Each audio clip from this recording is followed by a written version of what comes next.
My family thought they could bully me into signing over my $300,000 Austin home, forged my name on a $15,000 loan, and secretly sublet my apartment for cash. I played nice, served them lasagna, and let them think they'd won. Then I evicted them, leaving them in a crumbling motel off I-35. This isn't just a story of betrayal. It's about the moment I stopped being their doormat and chose myself. Stick around to see how I turned their lies into my freedom. One calculated move at a time. Thanksgiving 2025 was supposed to be my victory lap. My first holiday in the two-bedroom house Lucas and I scraped every penny to buy in an Austin suburb, where the streets are lined with live oaks and the air smells faintly of barbecue. I spent weeks perfecting the vibe fairy lights strung across the patio, a pecan pie cooling on the counter, and a Spotify playlist humming low with indie folk. At 28, I'm a graphic designer who's clawed her way to stability. And this house, with its $300 monthly mortgage, is proof. Lucas, my 30-year-old software engineer fiancé, hauled in the turkey while I arranged a charcuterie board, my hands steady with pride. This was our moment, a bubble of peace we'd earned. I should have known my family would bring a pin to pop it. The kitchen smelled of sage and butter when my father, Frank, caught me alone. He's 58, a retired mechanic with a permanent scowl and a knack for turning joy into leverage. He'd been nursing a Lone Star beer, his third by noon, when he beckoned me to the garage. Claiming he needed help with a cooler, I followed, wiping my hands on a dish towel, expecting a quick errand. Instead, he shut the door, his eyes glinting like a man about to close a deal. "Put your sister on the deed." "Hannah," he said, voice flat as the Texas plains. "Just her name. It's no big deal."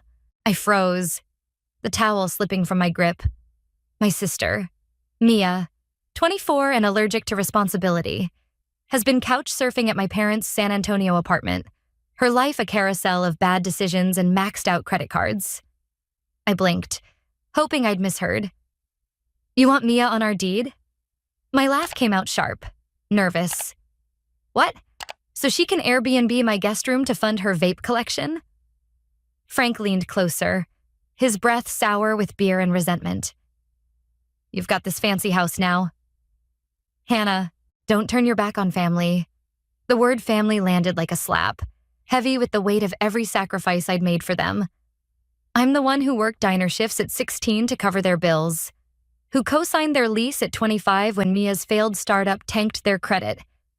Yet here was Frank, acting like I owed Mia a slice of my life because she's blood. My pulse quickened, but I kept my voice even. "Lucas and I bought this house. It's ours. Mia's not part of that." Frank's face darkened, his jaw tight. "You think you're better than us? Huh, too good for your sister." His words stung, slicing open old wounds. I've spent years being the responsible one, the fixer, while Mia skated by on charm and excuses. Now, standing in my garage, I felt the familiar tug of guilt. But something else too, anger, hot and sharp. "It's not about being better," I said, my sarcasm slipping. "It's about not handing my home to someone who'd pawn the mailbox for gas money." Frank scoffed, his boots scuffing the concrete as he turned away. "You'll regret playing high and mighty," he muttered, leaving the door ajar. I stood there, the garage air thick with motor oil and betrayal, my hands trembling, back in the kitchen. The clatter of plates and cousins' laughter felt distant, like a scene from someone else's life. Lucas caught my eye from the living room, his smile fading as he sensed the shift. I forced a nod, but my chest tightened. This wasn't just a request, it was a declaration of war. Frank's words echoed, a warning I couldn't shake. Thanksgiving was supposed to be my fresh start. Instead, it was the spark that would burn my family's illusions to the ground. The kitchen clock ticked past 10. The Thanksgiving leftovers now tucked into Tupperware. The house quiet except for the faint hum of the dishwasher. I slipped into my home office, a cramped nook off the living room where I sketch logos and escape the world. The confrontation in the garage lingered like smoke, acrid and impossible to ignore. I sank into my chair, my gaze landing on a framed photo from my childhood, a faded snapshot of a Houston bungalow, its porch sagging under the weight of humid summers. That house, long sold to cover debts, held memories I'd tried to bury. Staring at it now, I felt the past clawing its way back, demanding I reckon with the obligations that shaped me. At 15, I was already the family's anchor, the one who balanced the checkbook while my parents bickered over late notices. My sister, 3 years younger, was their darling. Her mistakes brushed off as youthful rebellion. I remember her at 13, sneaking out to parties, coming home with smudged eyeliner and no apologies. When she totaled their old Civic at 16, joyriding with friends, my father just sighed and bought her a used Corolla. I was working weekends at a smoothie shop, saving for college. But somehow her chaos always took precedence. "You're the steady one," my mother would say, her voice heavy with expectation, as if my reliability was a debt I owed them forever. By 20, I was juggling community college and 2 jobs, my bank account a revolving door for family emergencies. One winter, my father called, his voice gruff with desperation. They were behind on utilities, facing a shutoff. I wired $500, my rent money, and ate ramen for a month. My sister, meanwhile, was blowing her barista tips on concert tickets, posting selfies with hashtags about living her best life. I didn't resent her then, not fully. I told myself family was a team. That love meant carrying the load, but the load kept growing, and I was the only one lifting. A sharper memory cut through.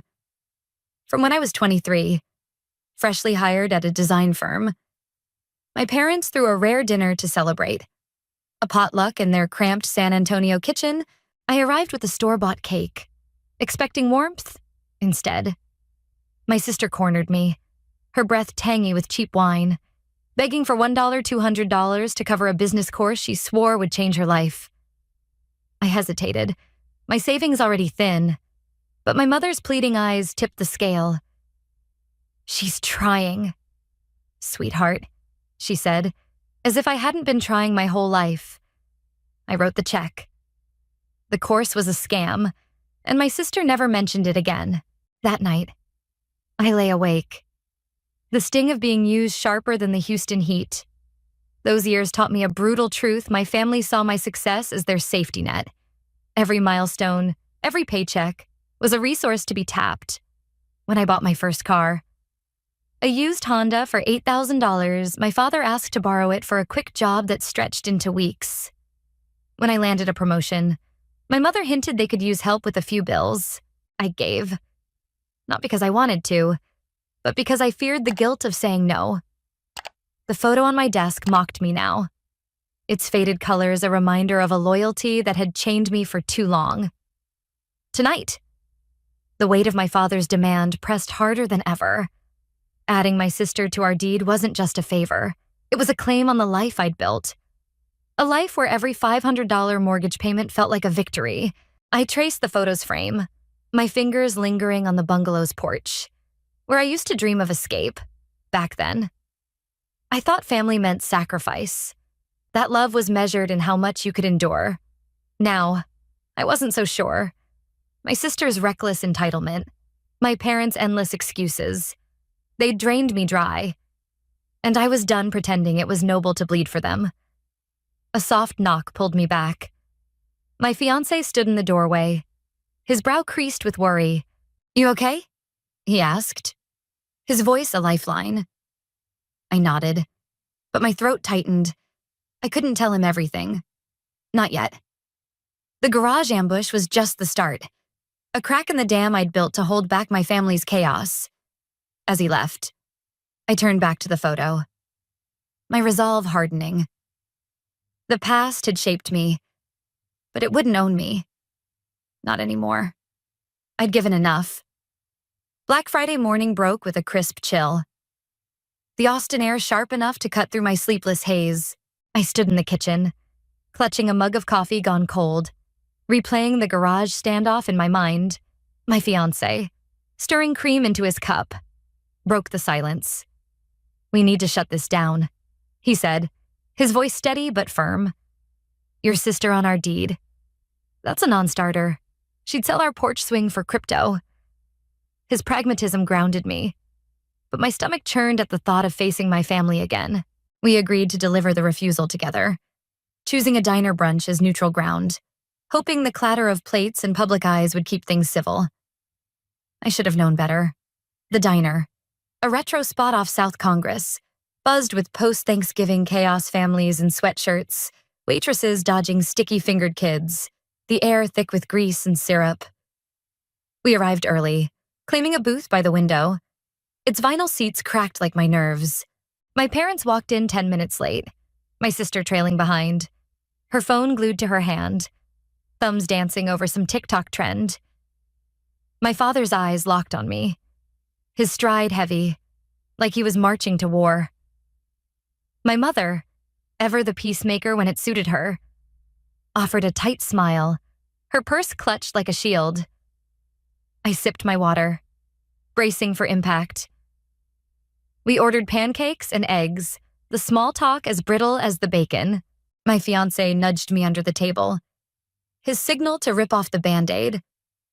I cleared my throat, my voice quieter than I meant. "We've talked about the deed thing. It's not happening. This house is ours, paid for with our sweat. Your daughter's not part of that equation." The words hung there, heavier than the diner's fluorescent hum.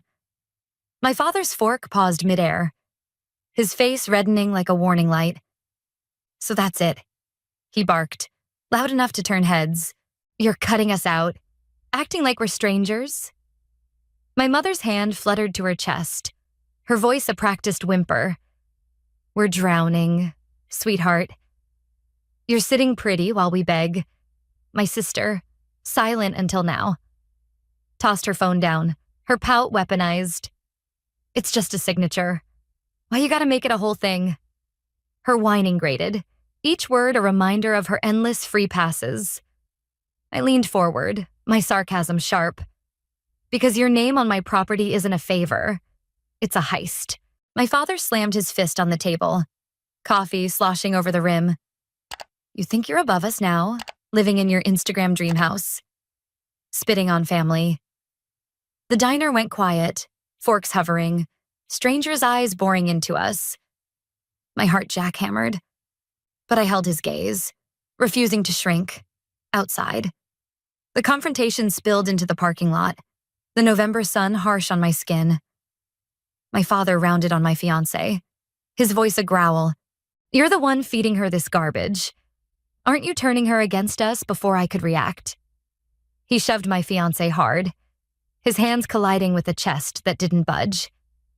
My fiancé stayed calm, stepping between us, his voice low. "Back off. Now." I screamed, my voice raw, shoving myself in front of my father. "Get out. You don't get to touch him." My mother wailed, clutching her purse, while my sister smirked, leaning against their rusty SUV, as if this were just another Tuesday. We drove home in silence, the city blurring past, my hands trembling on the wheel. The diner's public stage had stripped away any pretense this wasn't about helping my sister. It was about owning me, about dragging me back into their orbit of chaos. My fiancé reached for my hand, his touch steadying me. "We did the right thing," he said. I nodded, but my chest ached. I'd expected anger, maybe tears. But not this. Not violence in a parking lot under a cloudless Texas sky. The line had been drawn, and I'd crossed it. Shouting back for the first time in my life? But as our house came into view, its fairy lights still twinkling, I knew this was only the beginning. My family wouldn't let go without a fight, and I was ready to give them one. December's chill settled over Austin, frosting the windows of my home. But the cold felt personal, Like the universe was siding with my family's vendetta. The diner brawl had left bruises. Not on my skin, but on my peace. And the weeks since were a slow-burning fuse. My parents didn't back off. They doubled down. Their tactics shifting from loud demands to something sneakier as similar. My mother took to Facebook. Her posts cryptic, but cutting blood should mean something. But some kids forget their roots. My sister, ever the opportunist, slid into my texts with a performance of sisterly warmth. "Hey, let's fix this," she wrote. Her words dripping with fake sincerity. "Just add me to the deed, and we're good. No drama." I stared at the message, my thumb hovering over the block button. My sarcasm itching to reply, "Sure, and I'll throw in my 401k for your next pyramid scheme." Instead, I ignored her. But the pressure was a vice. Squeezing tighter each day. My fiancé saw it coming before I did. We were sprawled on the couch, a half-empty pizza box between us. When he paused the TV, "This isn't just petty drama," he said, his voice low, like he was diffusing a bomb. "They're building something. A case, maybe? We need to start saving everything." His words landed like a punch, practical but chilling. I pulled up every text, every voicemail, every vague book post, archiving them in a folder labeled Family Circus. It felt absurd, like I was starring in a bad Lifetime movie. But his instincts were sharp. And I wasn't about to bet our $300,000 house on my family's sudden redemption. The real gut punch came a week later. When a routine credit card application got declined, I called the bank, expecting a glitch. But the rep's voice tightened. "There's an issue with your credit report," she said. "A recent loan in your name." My stomach dropped. At my desk, I pulled up the report, and there it was, a $15,000 RV loan, co-signed with my sister, dated 6 months back. The address listed was my parents' San Antonio apartment. The phone number one I hadn't used in years. The signature not mine. Forged. Sloppy. Like they didn't even try to hide it. I sat there. The screen blurring. My anger a wildfire. I remembered a vague tax form my father had me sign 2 years ago, swearing it was a one-time favor. I'd trusted him. A mistake that now felt like a blade between my ribs. They hadn't just crossed a line. They'd torched the whole damn map. Digging deeper, I found something worse. My parents hadn't paid rent on their apartment since June, despite my auto payments covering it.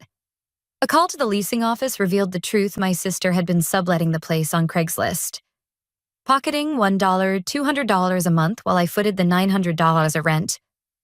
The tenant, some college kid, thought she was the landlord. My blood boiled, my sarcasm barely containing the rage. "Brilliant," I muttered. "She's running a side hustle on my dime, probably calling it entrepreneurship." The betrayal was a masterclass in audacity, a neon sign that my family saw me as a mark, not a daughter. I called a lawyer the next morning, a woman named Carla who specialized in family disputes. Her office smelled of coffee and old books, her voice calm but blunt. "Property fights get ugly fast," she said, scanning my documents. "The deed's airtight, but this RV loan is fraud. File a report. And don't engage with them." I nodded, my resolve hardening. "They thought I'd cave," I told her, my voice steady. "They forgot I'm the one who built this life." She smiled, jotting notes. "Let's make sure they remember. Back home." I poured a glass of wine. The bottle's $12 price tag, a small rebellion against my family's chaos. My fiancé sorted through our evidence, his laptop glowing in the dark. "We're not just defending," he said. "We're going on offense." I clinked my glass against his, my mind racing. The forged loan, the illegal subletting. They weren't just betrayals, they were weapons. My family had played their hand, thinking I'd fold under guilt. They didn't know I was done dealing their cards. I leaned back, the wine bitter on my tongue, and planned my next move. They wanted a war I'd bring a reckoning they'd never see coming. January's gray light filtered through my living room. The Austin winter more mood than temperature. The past month had been a siege. My family's lies piling up like unpaid bills, forged loans, secret sublets, and social media jabs meant to shame me into submission. But I wasn't the same daughter who once paid their debts with a smile. My fiancé and I had built a fortress of evidence. Every text and bank statement a brick in our defense. Now, it was time to strike back. Not with screams or tears, but with a plan cold and precise as a surgeon's blade. I wanted them to feel the weight of their own choices. To learn that my life wasn't their ATM. The idea came over breakfast. The kitchen smelling of burnt toast and resolve. Invite them over, I told my fiancé, my voice steady. A dinner, all smiles. Let them think I'm folding. His eyes narrowed, catching the glint in mine. You're playing chess, he said, grinning, and they're stuck on checkers. I texted my mother first. Keeping it brief, dinner next week, I want to talk. Her reply was instant. Syrupy with false hope. That'd be lovely. Sweetheart, I'll bring brownies. My father and sister agreed, no doubt smelling victory. I let them believe it. My sarcasm simmering. Sure, I muttered. Setting the table days later. Come for lasagna. Leave with reality. The dinner was a performance. I lit candles, their flames flickering like my restraint, and poured cheap Merlot into mismatched glasses. My fiancé played his part, all polite nods, while I served steaming plates, the kitchen warm with garlic and pretense. My parents arrived late, my father striding in like he owned the hardwood floors, my mother clutching a Tupperware of store-bought brownies, her smile brittle as old plastic. My sister slouched behind, scrolling her phone, her entitlement louder than her knockoff sneakers. We ate. Their small talk a minefield, my mother's sighs about tough times. My father's grumbles about rising gas prices. My sister's vague pitch for a new venture. I let them ramble, my fork tracing circles in the sauce. Halfway through, I leaned forward, my tone soft, calculated. I've been thinking about our fight, about family. I said, maybe there's a way to share, to help everyone. My father's eyes lit up, a smug twitch at his lips, the same look he'd worn when I paid their electric bill at 19. My mother nodded eagerly, her voice a coo. That's all we want. No more fighting. My sister perked up, her phone forgotten. I dangled the bait, mentioning options for assets, watching them salivate like dogs at a butcher's counter. My fiancé shifted, feigning discomfort. His silence part of the script. We ended with forced hugs, their footsteps light as they left, convinced they'd won. The next morning, I flipped the board. I drove to San Antonio, the $900 apartment lease still in my name. A fact I'd overlooked until the subletting scam surfaced. With my lawyer's blessing, I terminated it. My signature on the paperwork a declaration of war. I delivered the eviction notice myself, pulling up to their complex at dawn. The buzzer still listing me as a tenant. My mother answered, bleary in a faded robe, coffee mug in hand. I handed her the envelope. My voice ice. 30 days to vacate. Non-payment. Lease violation. I'm done covering your rent. Her jaw dropped, the mug trembling. But dinner, she stammered. You said... I cut her off. I said what you wanted. This is what's real. My father appeared, silent for once, his glare hollow against the truth in my hands. The fallout was instant. My phone lit up with their panic. My mother's voicemails, tearful and pleading, my father's texts, sharp with threats, my sister's whining, claiming I'd ruined everything. I didn't respond. My resolve was a steel wall. We filed a fraud report for the $15,000 RV loan, the police taking my statement with board efficiency. A restraining order was issued when my sister showed up at my office, escorted out by security. That night, on our patio, the fairy lights glowing softly. I raised a glass to my fiancé.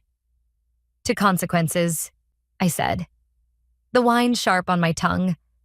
The battle wasn't over, but I'd drawn blood, and it felt like freedom. March painted Austin in soft greens, the live oaks outside my home budding with a promise I finally felt. 2 months had passed since the eviction notice landed, and the silence was a gift. Not the tense hush of waiting for the next blow, but a stillness that settled into my bones. My family's chaos had receded, their calls and texts dwindling to nothing. Like a storm that had spent its fury, the $300 house, once a battleground, was mine again, its walls free of their shadows. I stood on the patio, coffee steaming in the morning chill, and breathed in a quiet that wasn't just absence, but presence. A life reclaimed. A chance encounter at a downtown coffee shop brought news. A distant cousin, one of the few still speaking to me, sipped her latte and shared the update.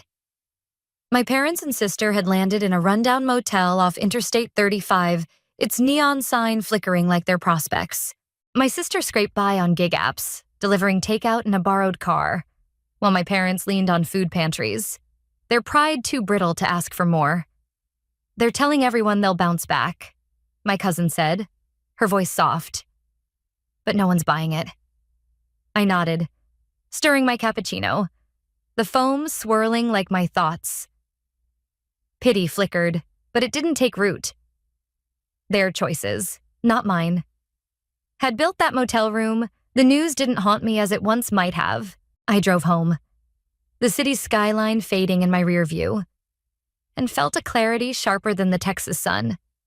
My family had always framed their demands as love, their manipulation as duty, but I saw it now for what it was, a transaction I'd paid into for too long. A letter arrived days later, my mother's handwriting shaky on thin motel stationery. We messed up, she wrote. Her words a half apology, tangled in excuses. We just wanted better for her.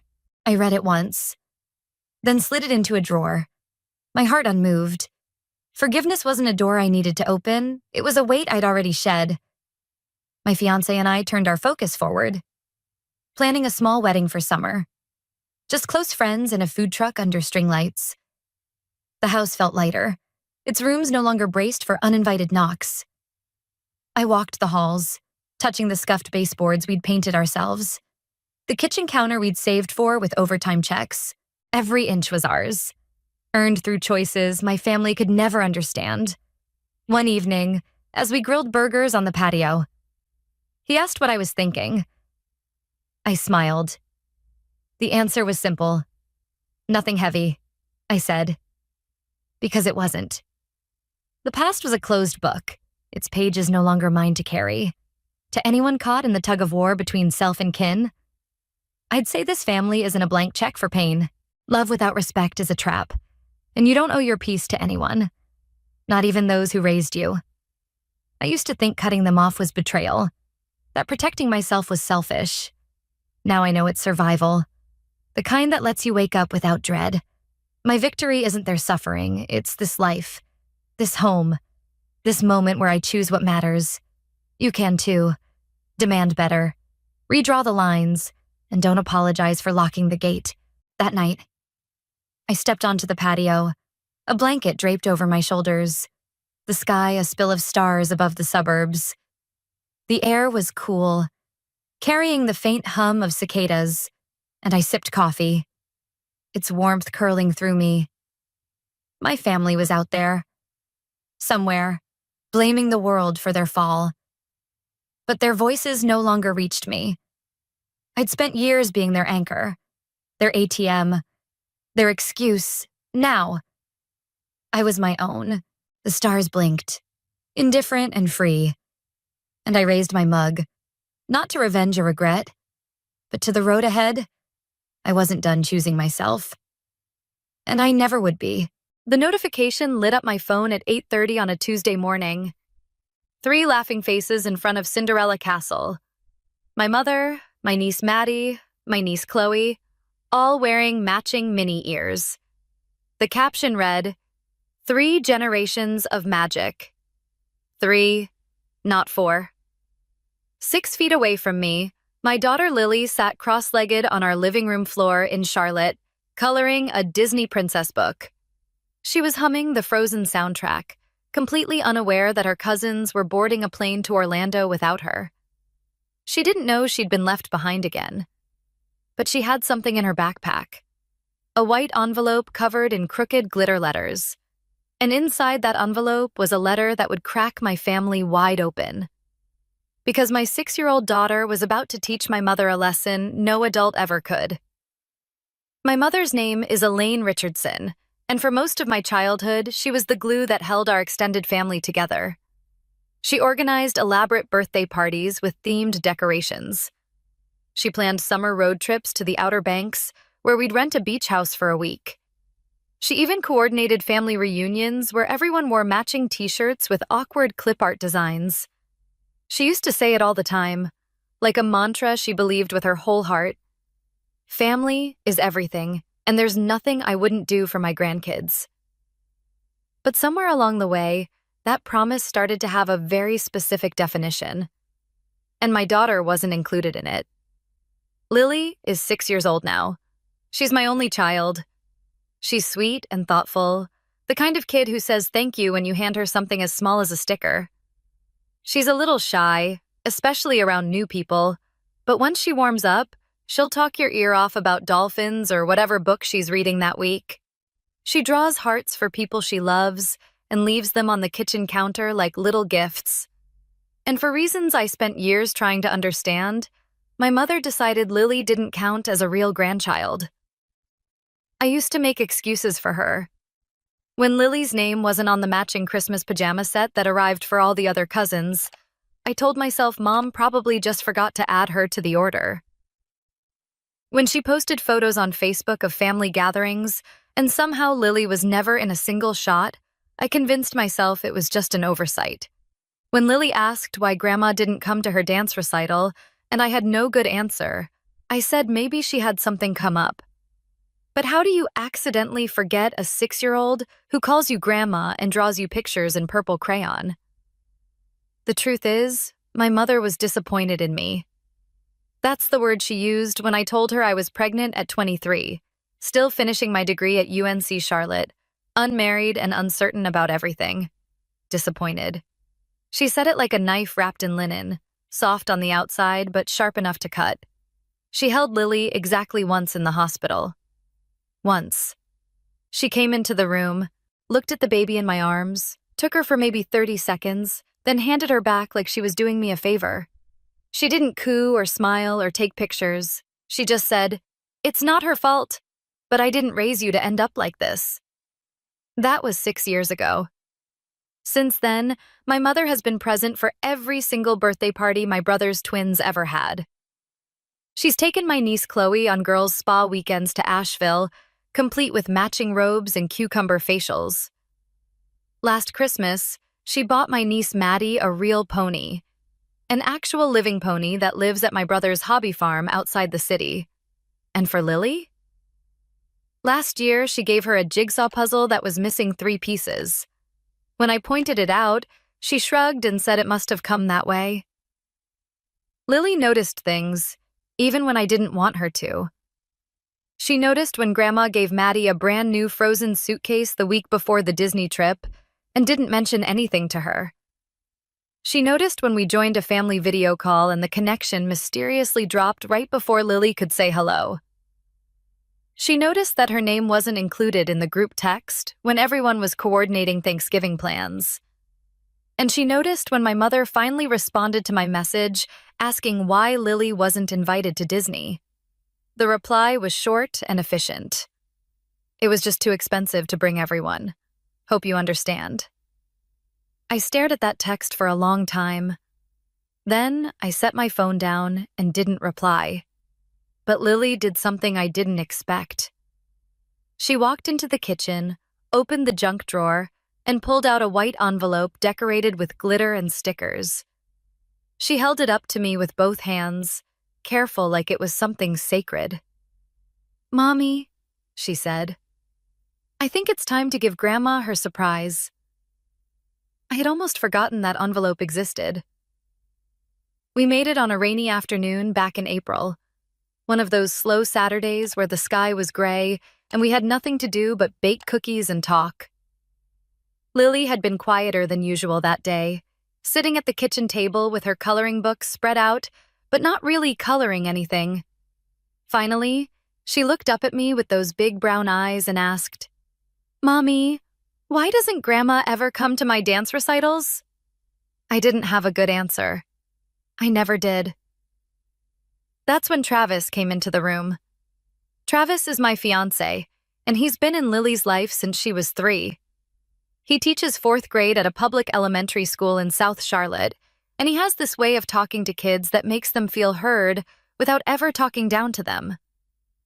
He sat down next to Lily, folded his hands on the table, and said, "Sometimes people don't show love the way we need them to. And that's not your fault, but you're allowed to tell them how it makes you feel." Lily thought about that for a minute. Then she asked if she could write Grandma a letter. I wasn't sure it was a good idea, but Travis nodded. "Let's do it," he said. "Even if you never give it, to her, it's important to say what's true."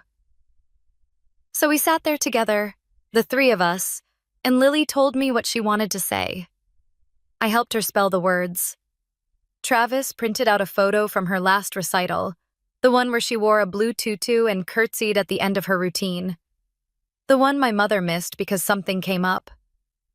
On the back of the photo, Lily wrote in pink marker, "I was here. You just didn't see me." We put everything in a white envelope, and Lily decorated it with glitter glue and star stickers. Across the front, in her careful 6-year-old handwriting, she wrote, "For Grandma." Then we tucked it into the junk drawer, and I honestly thought that would be the end of it. A private moment, a small release, something Lily could hold on to but never actually send. But I underestimated her. The Instagram photos from Disney kept coming all week. There were pictures of the kids eating Mickey-shaped waffles drenched in syrup, videos of them screaming on Space Mountain, a carousel of images at the Magic Kingdom gate with everyone grinning under the afternoon sun. Someone in the family group chat wrote, "We'll bring back souvenirs for everyone." Lily looked up at me when I read that message. Her voice was soft but certain. "Can I tell Grandma something at brunch tomorrow?" I hesitated. "You can always talk to Grandma, baby." She shook her head. "Not talk. Just give her the envelope. Then she'll know." There was no anger in her voice, no bitterness, just a quiet kind of determination that scared me more than if she'd been crying. Because I realized in that moment that my 6-year-old daughter understood something I'd been avoiding for years. She understood that silence protects the wrong people. The next morning, Lily asked if she could curl her hair. She sat perfectly still in front of the bathroom mirror while I twisted the curling wand through her soft brown strands. She didn't admire the curls or ask to wear a bow. She just stared at her own reflection, thinking, "I hope she likes my surprise," she whispered. I kissed the top of her head. "She'll notice you, baby. I promise." But even as I said it, I wasn't sure it was true. We got dressed. Lily wore her sparkly purple dress with the tulle skirt and her tiny silver shoes. She held the envelope in both hands the entire drive to my mother's house. And she didn't let go. My mother lives in Myers Park, one of those old-money Charlotte neighborhoods where the houses look like they belong in a Southern Living magazine. Her home is a classic colonial with white columns, a wraparound porch, and an oversized magnolia wreath on the front door. The lawn is always perfect. The hydrangeas are always in bloom. Everything about it says tradition, stability, family. But that morning, it just felt cold. The smell of cinnamon rolls hit us the second the door opened. My mother stood in the doorway wearing a linen tunic and a smile that didn't quite reach her eyes. "Look who's here," she said brightly, arms outstretched. Tessa and little Lily. My, look at you, sweetheart. She gave Lily a quick, one-armed hug, already turning away before Lily could say anything back. Then she leaned close to me and whispered, just loud enough for me to hear, "Try to make her feel included today, okay?" Like Lily was a responsibility I'd brought along. Like she was the problem. I didn't respond. I just followed her inside, holding Lily's hand a little tighter than I probably should have. The dining room table was already set with my mother's good china. My brother and his wife were there with their twins, Maddie and Chloe.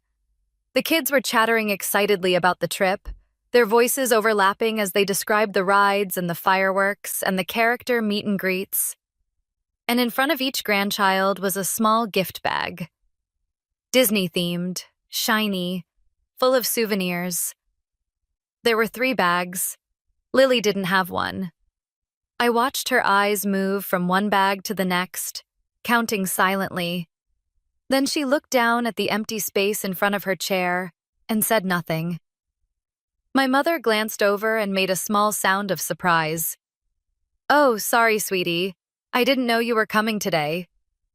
My voice came out tighter than I meant it to. "I've never missed a Sunday brunch, Mom." She waved a hand. "Well, we'll find her something later. Maybe a cookie from the kitchen." Lily sat down quietly. Her legs swung under the chair, too short to reach the floor. She folded her napkin 3 times before placing it gently in her lap. She stared at the gift bags without blinking. I leaned close to her. "Do you want to give it to her now?" She looked up at me. Her face was calm, but her hands were pressed flat against the envelope in her lap. "Yes," she said. It happened after the dishes were cleared and the mimosas were poured. The adults were laughing about something, some inside joke from the trip that I wasn't part of. My brother was showing photos on his phone. His wife was cutting another cinnamon roll. And then Lily stood up. She didn't announce it. She didn't wait for a pause in the conversation. She just stood, walked slowly around the table, and stopped directly in front of my mother. "Grandma," she said softly. My mother looked at her, still smiling, but distracted. "Yes, sweetheart?" Lily held out the envelope with both hands. Her voice was steady, clear, and so much older than 6. "You forgot me again," she said. "Mommy said sometimes people don't remember unless they see it." She placed the envelope gently in my mother's lap. Then she turned and walked back to her seat without another word. The room went silent. My brother raised an eyebrow. His wife looked confused. Maddie stopped mid-sentence. Even Chloe, who never stops talking, went quiet. My mother stared down at the envelope like it was something dangerous. "What is this?" she asked, laughing awkwardly. No one answered. She peeled open the flap, pulling out the folded paper inside. As she unfolded it, I watched her face shift. Slowly, subtly, but unmistakably. Her fingers trembled just slightly as she read the first line, then the second. Then she turned the paper over and saw the photo. She looked at me. "What is this?" she asked again, her voice tighter now. "Why would you—" But I didn't answer. Because it wasn't my voice she needed to hear. It was Lily's. And Lily had already said enough. My mother didn't open her mouth right away. She just stared at the letter like she was trying to decide whether to fold it back up or keep reading. Finally, she cleared her throat. "This is dramatic," she said, her voice edged with something defensive. "She's just a child." I spoke quietly but firmly. "She's a child who notices. Children don't understand these things." "She does," I said, "because she lives them." The table was completely silent now. Even the kids had stopped fidgeting. My mother read the letter again, slower this time, like she was hoping the words would change if she stared at them long enough. But they didn't. The letter was short, just 2 paragraphs in Lily's careful, looping handwriting. I knew what it said because I'd helped her write it months ago. I'd helped her find the words for something I'd never been brave enough to say myself. It told my mother that Lily didn't understand why she wasn't loved the same way, that it hurt to watch her cousins get taken on trips and given gifts while she was left out, that she noticed when she was forgotten, that she saw when love skipped over her and landed gently on everyone else. And it ended with a simple sentence. I wanted you to know, so maybe you'll remember next time. The second sheet was the photo.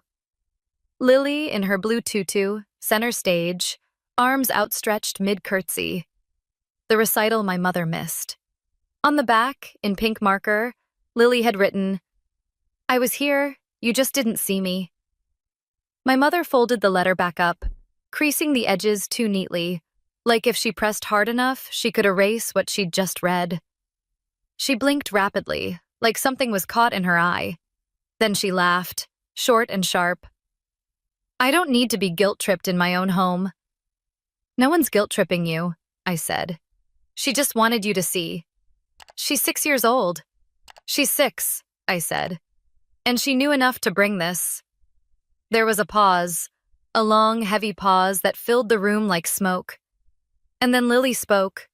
Her voice was calm, clear, certain. It's okay if you don't want me, Grandma, she said.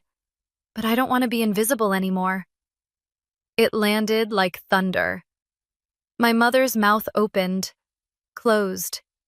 She looked around the table, searching for someone to defend her, some ally, some interruption, anything. But no one said a word. Not my brother, not his wife, not even Maddie or Chloe, who just stared at the empty space in front of Lily's chair. For the first time, my mother was forced to see it. Not the envelope, not the photo, but what she had created. A child who had to learn at 6 years old how to name her own pain and deliver it in writing, because no adult would do it for her. We left early.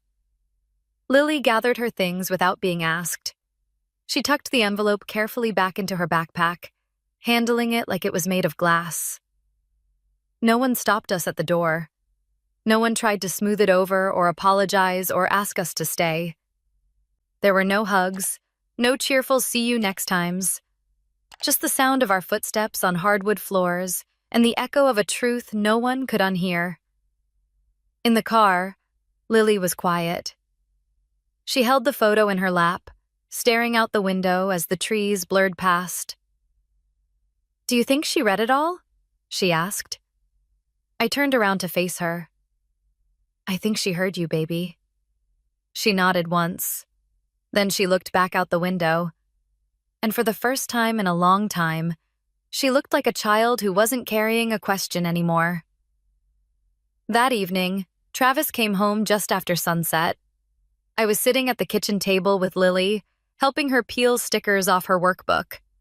Her little fingers worked carefully at the edges, focused on this one small task she could control. Travis kissed the top of her head. Hey, sweetheart. She looked up at him. I gave Grandma my surprise. He glanced at me. I nodded. She did, and she was perfect.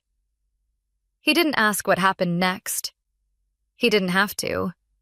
He just sat beside her, resting his chin on his hand as she peeled off another sticker. You were brave, he said quietly. Lily nodded once. Then she stood, grabbed her backpack, and headed to her room. She didn't say much that night. Didn't cry. Didn't ask what would happen next. And somehow, that silence said more than words ever could. When the house was quiet, I pulled Travis aside and told him everything. How the brunch unfolded, how Lily stood up, how she spoke, how my mother didn't. She folded the letter like it was trash, I said, pacing now. Like Lily's pain was an inconvenience. Travis leaned against the counter, arms crossed. She's never going to change. The next morning, I woke up to a single unread message on my phone. It was from my mother. "I'm sorry if Lily felt left out. I'll try to be more mindful next time, but I really don't appreciate being ambushed like that. You could have talked to me privately." I read it 3 times. There was no mention of the letter, no acknowledgement of what Lily had written, no apology directed at her, just a soft shuffle of blame wrapped up in polite language and deflection. I stared at the screen for a long time. Then I placed the phone face down on the counter and didn't reply. Because this time, the silence belonged to me.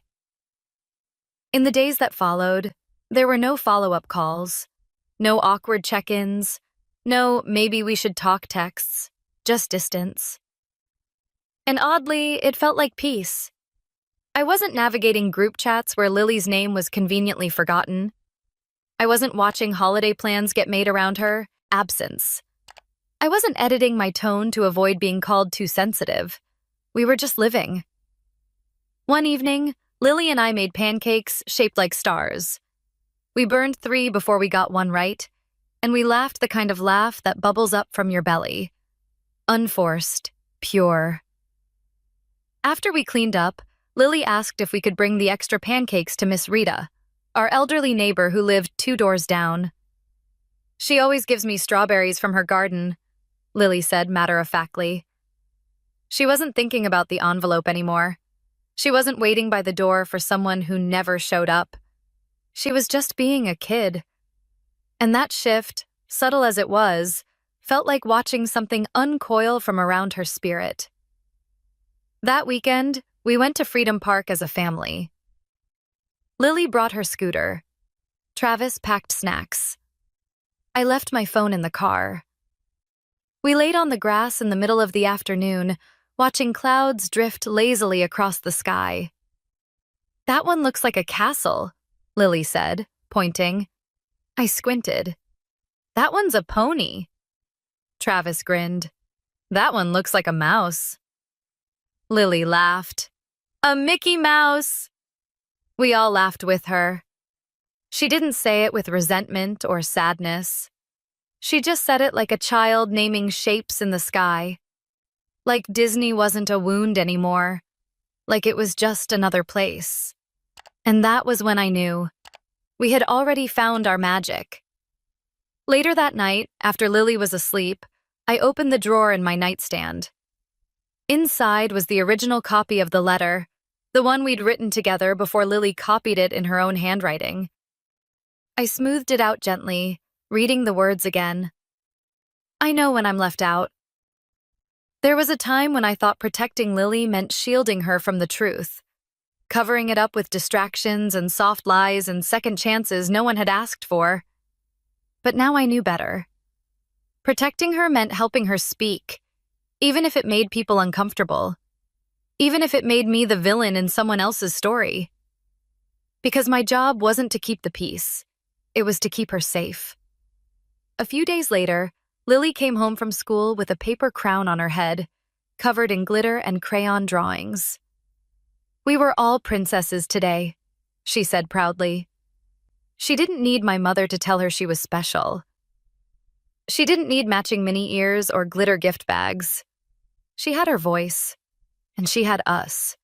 And that, finally, was enough. It had been exactly 1 week since the brunch.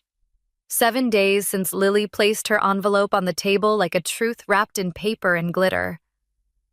7 days since we walked out of my mother's house and didn't look back. And not a single word from her since.